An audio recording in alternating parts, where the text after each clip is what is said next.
بابەتی هەڵبژاردننی پەرلەمانی کوردستانی کە لە بابەتە گرنگەکان و لە چەند ڕۆژی ڕابردوشدا دەستگای هەڵبژاردننی کێتی و پارتی کۆبوونەوە قسان کرد سەبارەت بە کۆمەڵێک بابەت یەکێک لەو بابەتانە پرسی هەمواری یاسا هەڵبژاردن بەڕوا پاکردنەوەی لیستی دەنگدەران بوو بابەتی کورسی کۆتاکانیش یەکێک بوو لە بابەتانی کە گفتوگوی زۆر لەسەر کرا. ئێمە گفتوگوی ئەم بابەتاکەین بە میوانداری ئەحسان یاسین زەڵمی کارگەری پەیوەندی سیاسەکانی مەڵبەندی سلێمانی کۆمەڵی دادگەری کە جەنابیان ڕاستەوخۆ لە سلێمانی لەگەڵ ئێمە کاک ئەحسان زۆر بەخێر بێی سوپاس بۆ ئامادەبوونی جەنابەت. ئێوە وەکو کۆمەڵی دادگەری پێشبینیتان چیە خۆت تێڕوانینتان چێر سەبارەت بە هەڵبژاردننی پەرلەمانی کوردستان ئەمساڵ لە کوردستاندا؟ بەڵێ بە ناوی خی گەورەی میهرەبان زۆر سپاس بۆ تۆ و سەلامت بن. طبعاً کۆمەڵی دادگەری لە هیچ کاتێکە هۆکار نەبووە یاخود پێی ناخۆش نەبووە کە هەڵبژاردنەکان لە کاتی خۆیان ئەنجام نەدرێ و بە دڵنیاییەوە ئێمە هەموو کات حەزمان کردووە لە کاتی خۆیان لە تۆقیتی خۆیان مادام ئەمە پێوەرە بۆ دەستا و دەستکردنی دەسەڵات و بۆ گەیشتن بە دەسەڵات حتمما حەزمان کردووە لە کاتی خۆیان و هیچ کاتێک لەگەڵ ئەوە نەبووین کە پەرلەمان درێژ بکرێتەوە یا کاتی انتخاباتەکان دوا بخرێ و هەڵبژاردن دوا بخرێ و نەکرێ بەڵکو ئێمە وەکو کۆمەڵی دادگەری هەمیشە لەگەڵەوە بووین انتخابات لە کاتی خۆیان لە ڕۆژی خۆیان بە میکانیزمی گونجاوی خۆی ئەنجام بدرێ. ئێستش لە دواخستنی فراکسیۆنەکەمان لە پەرلەمان دەنگی پێنەداوە کە پەرلەمان درێژ کراوەتەوە و هیچ کاتێک لەگەڵەوە نەبووە کە پەرلەمان بۆ خۆی بتوانێت دەسەڵاتیەوە بە خۆی بدا پەرلەمان بۆ خۆی درێژ کاتەوە انتخابات دوور بخاتەوە لەم خەڵکە چونکە هیچ پێوەرێکمان نییە باشتر بێ لە انتخابات وەکو عرضم کردی بۆ گەیشتن بە دەسەڵات یا بۆ دەستاوردکردنی دەسەڵات لەبەرەوە ئێمە هەموو کاتێک لەگەڵەوە بووین کە انتخابات بکرێت لە کاتی خۆیان و ئامادەش بووین چوەکو ناوخۆیی ئامادە بووین چوەکو ڕێکارە یاساییەکان بەڵام ئێستا ئەو داواکاری متطلباتانەی کە هەیە پێویستی انتخاباتی کوردستانە بێ ئەنجام بدرێ. ئەوەی کە ئێستا هەیە گۆڕینی شێوازی انتخاباتەکەی کە لە ڕابردوو ئەنجام درراوە ئەکرێ قسەیەک لەسەر ئەمە بکرێت لە پەرلەمان ئەبواە پێشتر بکرایە بەڵام پێشتر دیارە نەکراوە تا ئێستا ژەرماوەتەوە یاسای انتخاباتە. یاسای انتخابات پێویستە گۆڕانکاری تیا بکرێ. معلومە کە کۆمەڵ لەگەڵەوەی کە لەگەڵ انتخاباتە لە ناو انتخاباتیش لەگەڵ چواربازنەیە بۆ هەرێمی کوردستان وە داکۆکی لەسەر ئەماکەین کە انتخابات لە کاتی خۆیان بکرێ و بە شێوازێکی سەردەمیانە و بە شێوازێک کە دوور بێ لە غەش و لە تەزویر و لەو شتانەی کە انتخاباتەکە ناشری نەکەن. هەموو کاتێک ئەمەمان وتووە و ئێستش لەگەڵەوەیین ترسمان لە خۆمان نییە بۆ بەشداریکردن لە انتخابات. بەس لەبەر ئەوەی ینی کە کاتێک دەنگتان نەدابووی کە کاری پەرلەمانی درێژ بکرێتەوەوانێ بۆچی دەنگتان نەدا بۆچی پێتان باش بوو لە کاتی خۆیان هەڵبژاردن ئەنجام بدرێ چکاگە بۆ نەگەستە لایەنەکانی دیکەش بدوین ئەوانشکم باسی کۆمەڵێک و کارەکەن لەن ڕەنگە دۆخەکە نەگونجاوی ئامادەکاری نەکرابێت ئامادەکاریی گونجاو نەکرێت بۆ کاتێکە پێویست بۆ هەڵبژاردن بکرێتەوانێ ئێوە بۆچی دەنگتان پێ نەدا؟ قسەکە لەسەر دوو شتە. یەکەمیانەوەیە کە ئێمە کاتمان زۆر لەبەردەماما بوو 4 ساڵ ئێمە ئەمانتوانی یاسای هەڵبژاردن هەموار بکەینەوە بۆ نەمان کرد بۆ نەمان کرد بۆ نەکە لەبەرەوەی من پێم وایە کە دەسەڵات نەویست کە انتخابات لە کاتی خۆیان بکە جایتر ئەگەر هەردوو دەسەڵاتەکە دەسەڵاتی زۆنی سەوز و زۆنی زەر ڕێککەوت بوون لەسەرەوە یان نەخێر زۆنی زەرد هەیمنەی کردو بەسەر پەرلەمان و بەسەر حکوومەتە ئەو بڕیارەکەیدا و زۆنی سەوزیش بێدەنگ بوولاکردی کوردوارە بەئەنقەس شەکە نەکرا بە تەسەووری من بەڵێ بەئەنقەس هەمواری یاسای هەڵبژاردن و دەستکاری کۆمسیۆن یان هەموارکردنەوەی کۆمسیۆن و لە سەرپەرشتی انتخاباتەکانی کوردستانەکە بیانوو بوو بۆ انتخابات دوا بخەن. خۆی لە ئەسڵ انتخاباتەکان هەر ناکرد چکە بۆ مۆزئەوە نەیانەویست انتخابات بکەن بەڵامی ترم بیانوانیان دروست کرد وڵا کات تەواو بوو کاتمان لەبەردەمانەما اینجا کە کات نەما خۆ ئەبێ یاساکە هەموارکەینەوە بوانیە بەرەوەڵا هەمومان ئەڵێن وایە دەی باشە دەی قەیناکە لەو کاتەوە کە پەرلەمان کاتی بەسەر چووە تا ئێستا بۆ هەموار نەکرایەوە. ئێستش خۆ نازانین ئایا هەموارەکرێتەوە انتخاباتەکرێت بەڵام شکر بۆ خوا لەم هەفتەی ڕابردووەیە ئیتر بە هەر زەخت و فشارێک بوو یاخود مەسەلەن بە هەر هۆکارێک بوو پارتی وێکێتی کە وەکو دوو دەسەڵاتی هەرێم گەیشتن بەوەی کە بەڵێ ئەمانەوەی انتخابات بکەین ئیتر زەختیان لەسەر فشاریان لەسەر خۆیان حەزەکەن ئێمە ومان پێ خۆشە کە انتخابات لە کاتی خۆیان بکرێ تاکە پرۆسەیەک کە وڵات بەرە و پێشەوە ئەبا بەشداری فعلی هاوڵاتی لە پرۆسەی سیاسی انتخاباتە تۆ ئەگەر انتخاباتت نمێنێتەوە خەڵکە فەقیر وەژارە هەمووی بە دوا بکەوێ ڕاست باشە کاک ئەحسان دڵنیام لەوەی ئاگاداری دۆخەکەیت و ئاگاداری ئەو خاڵانێک کایکیت و پارتی لەسەر ڕێکەوتنی وەکو کۆمەڵی دادگەری هەمان بۆ چوونتان هەیە و کە ئەوان لەسەر ئەو خاڵانە ڕێکەوتون ئێوەش هاوڕان لەگەڵ ئەوانە کە ئەو خاڵان دەبڕ ڕێکەوتنی لەسەر بکرێت ئێمە طبعاً بەپێی ئەوەی کە پێمان گەشتووە ئەوان بە جوتە دێن سەردانی ئێماکەن و ڕای خۆمان ئەڵێن لەسەر خاڵەکانیان ئەوە بۆ جێ خۆی بەڵام ئەوەی کە ئێستا هەیە بەڵێ ئێمە انتخابات دەڵێن لە کاتی خۆیان با بکرێ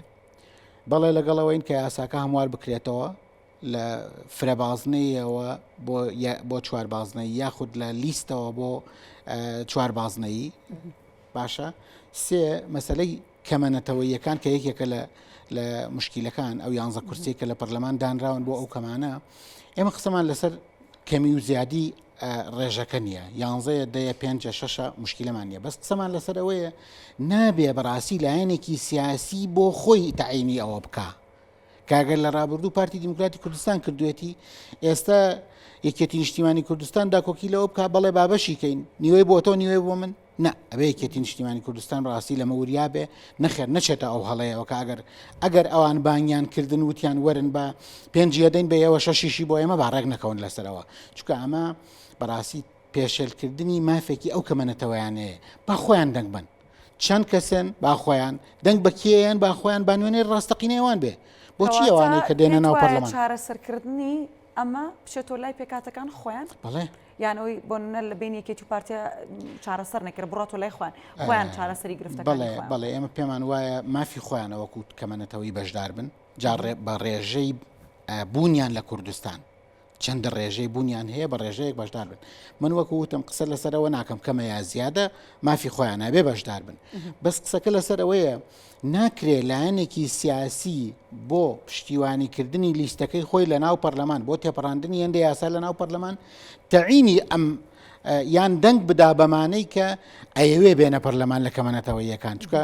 وا شایع و بڵاوە لە کوردستان ئەڵێن بڵێ ئەگەر پارتی دیموکراتی کوردستان بێ فلان و فلان و فلان لە مەسیحی و لە تورکمان و لە کێو لە کێو لە کێوانە بۆ خۆی دەنگیان پێدا باندامەکانی ئەڵێ دەنگ بن بە فلان کەس بۆی لە ناو ئەوانە ئەو دەرچێ بێتە ناو پەرلەمان کاتە ناو پەرلەمانەوەی تر دوایی ئەم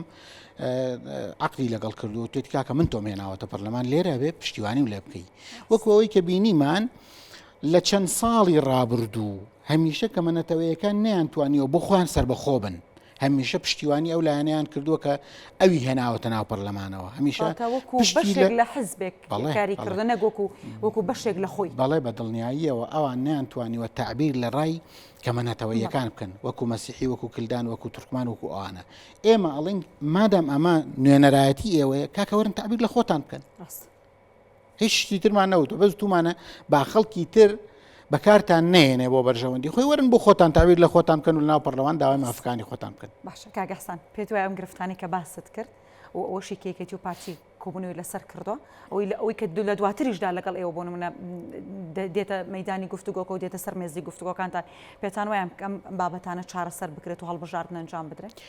خۆی بە تەسەووری من ئەگەر زەختی نێودەوڵەتی و ئیقلیمی نەبێت لەسەریان بەڕاستی ئەوان نایەنەژێر بەر بۆ ئینتیخابات بکەنەوە چونکە پێیان وایە باشترین کارکتەریان ناردۆتە ناو پەرلەمان و حکوومەت و باشترین تحقیقی ئامانجیان بۆەکە لە پەرلەمان و لە حکوومەت لەبەرەوە بۆ بیگۆڕن ئەگەر هەر حیزبێکی تریش بێ بۆ بیگۆڕن بەڵام مادام ئێمە پرانسیپێکی نێودەوڵەتیمان هەیە مەسەلەی پەیڕەوکردنی دیموکراسی و بەشداری انتخاباتەوە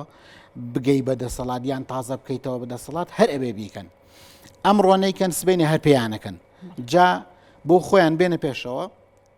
خۆیان ڕازی بن بەوەی انتخابات بکەن لە کوردستان بۆی ئەم پرۆسەیە نەمرێ بەڕاستی هاوڵاتی بە 7 ساڵ 8 ساڵ جارێ بەشداری انتخاباتێک بکایتر هەر ئینتیمای نامێنێ بۆ وڵات و بۆ نیشتیمان هیچ ئینتیمایەک لەم وڵاتە نەماوە بۆ نیشتیمان بۆ خاک بۆ حکوومەت بۆ پەرلەمان بۆ لەبەرەوەی ئەوەی کە باسکراوە هەمووی دۆلەڕی ئەوەی کە گوێی لێیە بەڕاستی درۆ دەلەسە بووە هەمووی بۆ بەرژەوەندی بووە بۆیە بە دڵنیاییەوە ئەمان پێمان خۆشە و هاوڕایانین لەوەی کە انتخابات ئەنجام بدەن تکایان لێکەین انتخابات دوامەخەن ئێوەکو کۆمەڵی دادگەری خۆتان مەرجتان هەیە بۆ هەڵبژاردننی پارلەمان بەڵێ ئێمە هیچ مەرجێکمان نییە پێشوەختە بۆی انتخابات بکەین بەڵام ئەمانم وتووە وتومانە ئەوان یەکێک لە بیانوەکانیانەوەی ئەڵێن ئەم کۆمسیۆنە شەڕێتی نەماوە باش شەڕیەت بدەینەوە بە کۆمسیۆنی ماڵین کاکە ئەو کۆمسیۆنە زۆری نەخۆتانن و ئێمە شتیایە بەشدارین تا ئەندازێ توانی ومانە تا ئەندازەیەک ئەوەی بە ڕێژەی کەمی کە لەوەین توانی ومانە دەوری خۆمان ببینین لە کۆمسیۆنە وەرن شەرعێت بدەنەوە بەم کۆمسیۆنە پێویست بەوە ناکە بەم بیانەوە انتخابات دوا بخەن شەرعێتی بدەنەوە بەهارەوە انتخاباتەکە بەڕێوە بەرێ ئەوە یەک دوو پەیڕەوی چواربازنەیمان کردووە بۆ هەرێمی کوردستان لەبەرەوەی بەڕاستی لە ڕابردوو نوێنەرانی سلێمانی نەیانتوانیوە نوێنەرایەتی دهۆک بکەن و دهۆک نەیتوانیوە نوێنەرایەتی سلێمانی بکەن لەوێ لە دهۆک دەنگێکی زۆر ڕێژەی لە 1970 بەشداری کردووە لە سلێمانی لە 150 بەشداری کردو دەی زۆرینە ئەوان چوونەتە پەرلەمان زۆرینە ئەوان مافی ئێمەیان پێشەر کردو لەبەرەوە بە ئەم چواربازنەیە پەیڕەو بکرێ بۆەوەی نوێنەرانی ڕاستەقینەی پارێزگاکان بشنە پەرلەمانەوە ئەوە دوو سێهەم بەڕاستی ئێمە وەکو کۆمەڵی دادگەری ئامادەیمان هەیە بۆ انتخابات لە هەموو کاتێکە یعنی هیچ کاتێک لەگەڵ دواخستن و پەکخستنی پەرلەمان و بڵین انتخابات و هەڵبژاردنە نین هەرێڵین لە کاتی خۆیان با بکرێ ئەگەر کۆمەڵی دادگەریش بۆ خۆی هەموو حیزبە سیاسەتی خۆی هەیە چۆن بەشداریەکە بە چ بەرنامەیەک بەشداریەکە کێنێرێتە پەرلەمان ئەوە بابەتێکی حیزبی و ناوخۆیە ئێمە ئامادەییمان هەیە